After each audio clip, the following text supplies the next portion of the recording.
नमस्कार दोस्तों। आज मैं गैस्ट्राइटिस के बारे में बताऊंगा और कुछ होम्योपैथिक मेडिसिन भी बताऊंगा। मतलब जब हम खाना खाते हैं तो सबसे पहले खाना मुंह से चबाते हैं, चबाने के बाद उसे निगलते हैं। तो निगलने के बाद जो खाना जो जाता है हमारी खाने वाली नली से होते हुए पेट में जाता है। और पेट एक जो होता है कि एक अलो ऑर्गन है, मतलब खाली ऑर्गन है जहाँ पर खाना रेस्ट करता है और कुछ जो खाना है वहाँ से ही प्रोसेस होता है, जिसके बाद खाना छोटी आंत में जाता है, छोटी आंत से होते हुए बड़ी आंत में जाता है, जहाँ पर खाने की जो एनर्जी होती है, मतलब जैसे कि ग्लूकोज और जो भी प्रोटीन मिनरल विटामिन वगैरह होते हैं, सब शरीर को मिल जाते हैं, या कहे कि शरीर एब्जॉर्ब कर लेता है और लास्ट में वो लैट्रिन के थ्रू मल द्वार से निकल जाता है। पेट एक गुब्बारे नुमा ऑर्गन होता है जिसके अंदर बहुत सारे ग्लैंड्स होते हैं। ग्लैंड्स गैस्ट्रिक ग्लैंड्स होते हैं जिससे गैस्ट्रिक जूस सिक्रेट होता है। जब पेट के अंदर वाली लेयर सूज जाती है तो इस कंडीशन को ही हम गैस्ट्राइटिस बोलते हैं। गैस्ट्राइटिस में आमतौर पर पेट में दर्द देखने को मिलता है, साथ ही उल्टी होती है, पेट में सूजन होती है, गैस बनती है और भूख नहीं लगती है।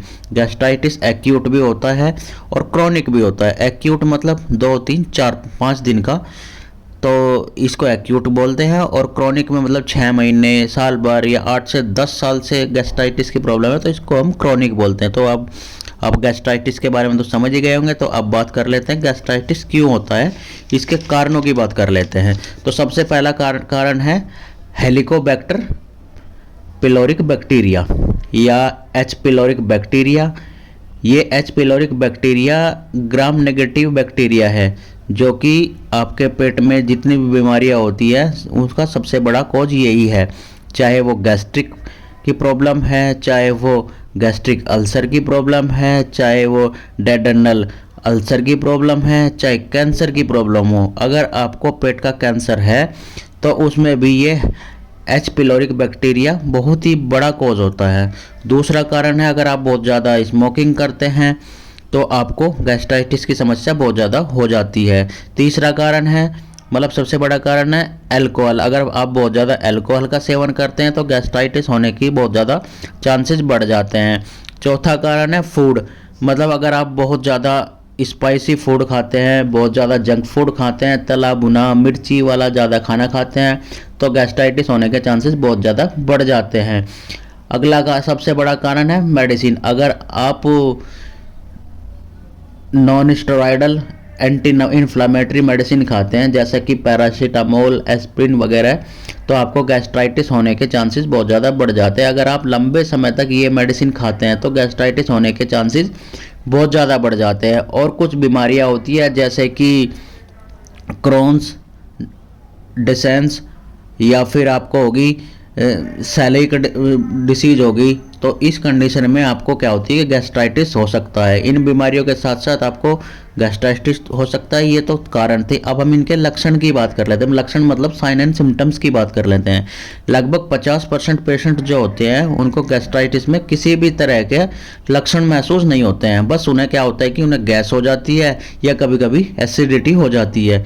लेकिन 50% पेशेंट में ये लक्षण महसूस होते हैं। और सबसे महत्वपूर्ण लक्षण है पेट में, जो पेट है, जो आपका पेट में ऊपर के हिस्से में दर्द होता है और साथ ही साथ पेट के ऊपर के हिस्से के साथ साथ पेट के बीच वाले हिस्से में भी दर्द होता है।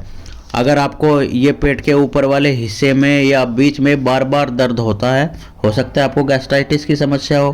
पेट में जो दर्द रहेगा वो हल्का हल्का बना रहेगा, मतलब मीठा मीठा सा दर्द बना रहेगा। कभी कभी दर्द एकदम से बढ़ जाएगा, मतलब एकदम से तेज हो जाएगा, उसके बाद फिर नॉर्मल हो जाएगा, मतलब मीठा मीठा हल्का हल्का दर्द बना ही रहेगा दिन भर। और साथ ही साथ पेट में जलन भी महसूस होती रहेगी। अगर ऐसा होता है कि मतलब कि बार बार जलन हो रही है, हल्का हल्का दर्द बना रह रहा है और बीच बीच में दर्द बढ़ जा रहा है, फिर मतलब हल्का हो जा रहा है और जलन कंटिन्यू बनी रही है, तो आपको एक बार जरूर टेस्ट करा लेना चाहिए।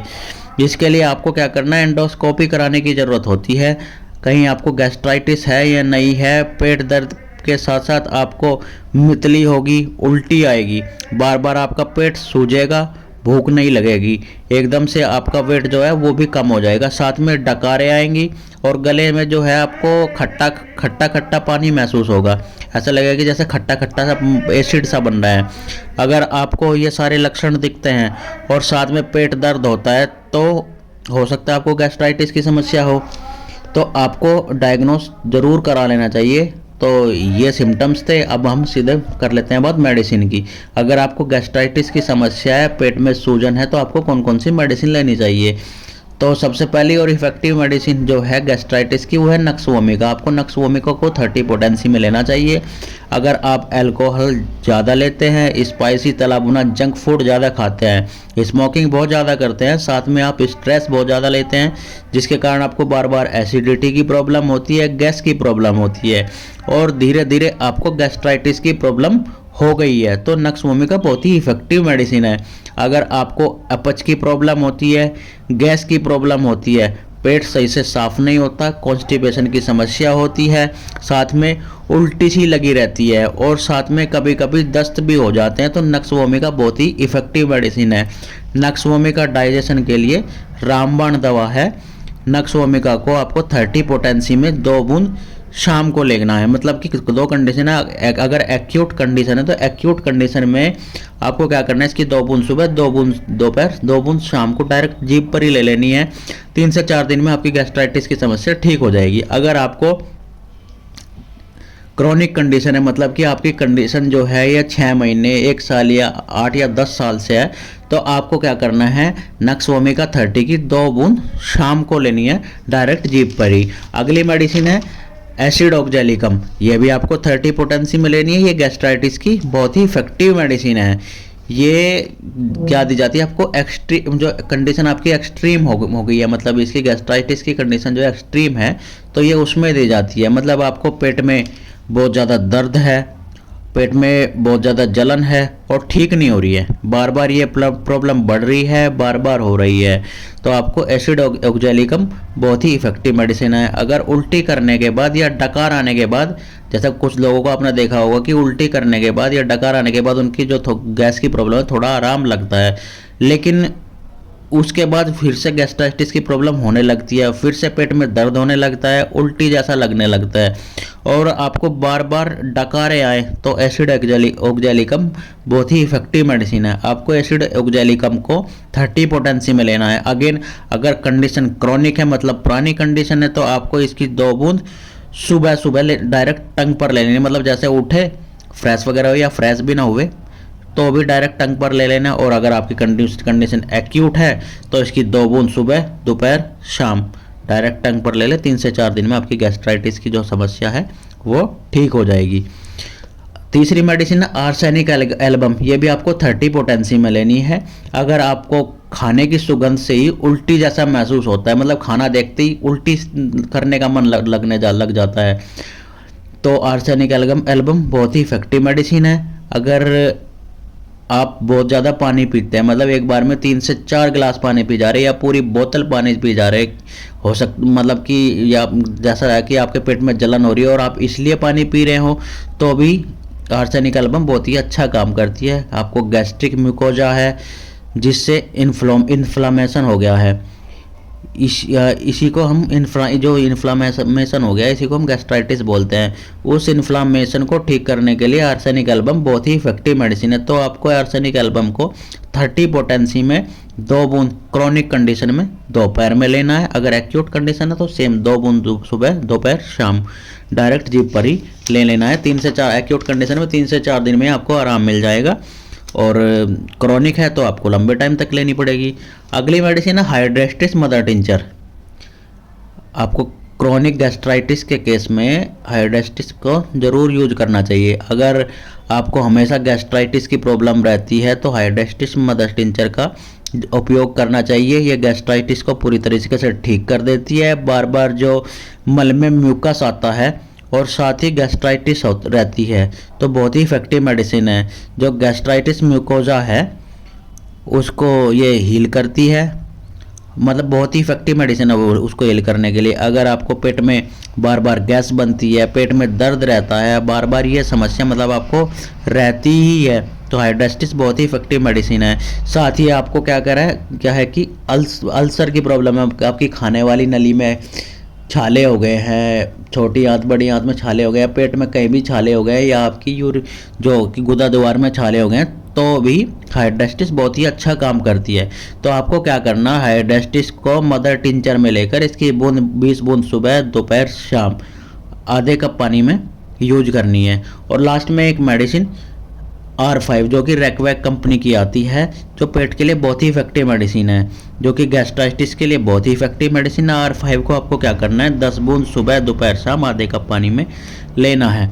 तो अब मैं ठीक है आपको डायरेक्टली बता देता हूँ कि आपको मेडिसिन कैसे कैसे लेनी है। अगर आपकी कंडीशन एक्यूट है, मतलब जो गैस्ट्राइटिस की कंडीशन है आपकी अगर एक्यूट है, तो आपको क्या करना है, नक्स वोमिका 30 की 2 बूंद सुबह दोपहर शाम को लेनी है।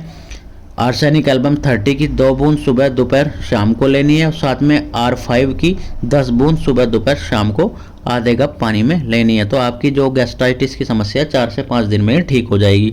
और हाँ, अगर आपकी कंडीशन क्रॉनिक है, मतलब कि आपकी जो कंडीशन है ये गैस्ट्राइटिस की 6 महीने पुरानी हो गई है, साल भर पुरानी है, या 8 से 10 साल पुरानी है, और आपकी कंडीशन जो है ठीक नहीं हो रही है, आपने बहुत ज़्यादा दवाइयाँ ले ली है फिर भी ठीक नहीं हो रही हैं, तो आपको क्या करना है, नक्सवोमिका 30 2 बूंद शाम को डायरेक्ट टंग पर ही, और सैनिक एल्बम 30 2 बूंद सुबह में डायरेक्ट टंग पर ही, एसिड ऑक्जेलिकम 2 बूंद सुबह में डायरेक्ट टंग पर, और हाइड्रेस्टिस मदर टिंचर 20 बूंद सुबह दोपहर शाम आधे कप पानी में मिलाकर के लेनी है। R5 10 बूंद सुबह दोपहर शाम आधे कप पानी में मिलाकर लेनी है। अगर आपकी कंडीशन मतलब कि 6 महीने पुरानी है, क्या 6 महीने से आपको गैस्ट्राइटिस की समस्या है, तो 3 से 4 महीने अगर ये दवाइयाँ लेंगे तो आपकी समस्या ठीक हो जाएगी। और अगर आपकी कंडीशन 8 से 9 या 10 साल पुरानी है, तो आपको ये दवाइयाँ आपको 8-9 महीने ही खानी पड़ेंगी, आपकी समस्या जो है गैस्ट्राइटिस की और जड़ से ख़त्म हो जाएगी। अगर आपको मेरी इन्फॉर्मेशन अच्छी लगी तो मेरे चैनल को लाइक कर दे, शेयर कर दे, सब्सक्राइब कर दे, और साथ में बेल आइकन ओपन करना ना भूले, जिससे कि मेरी सभी आने वाली वीडियो का नोटिफिकेशन आपको टाइम पर मिल सके, और आपकी जो भी बीमारियाँ हैं आप उनको प्रॉपर ठीक कर सके, और आपका जो पैसा है वो बेकार में व्यर्थ होने से बचे। तो आप मुझे सब सुझाव भी देते रहे कि मुझे किस बीमारी पर नई वीडियो लेकर के आनी चाहिए, या फिर मुझे क्या चेंज करना चाहिए, तो मैं वैसे ही नई वीडियो पर, नई बीमारी पर जो आप बोलोगे उस पर वीडियो लेकर के आ जाऊंगा। और बाकी आप कोई मेडिसिन पूछना चाहते हैं किसी बीमारी के लिए, मैं वो भी मेडिसिन आपको बता दूंगा। ऐसा कुछ नहीं कि हाँ भाई कुछ फ़ी वगैरह देनी पड़ेगी, यहाँ सब कुछ फ्री ऑफ कॉस्ट है। तो चलिए फिर मिलते हैं नई वीडियो के साथ में बाद में। Thank you, bye.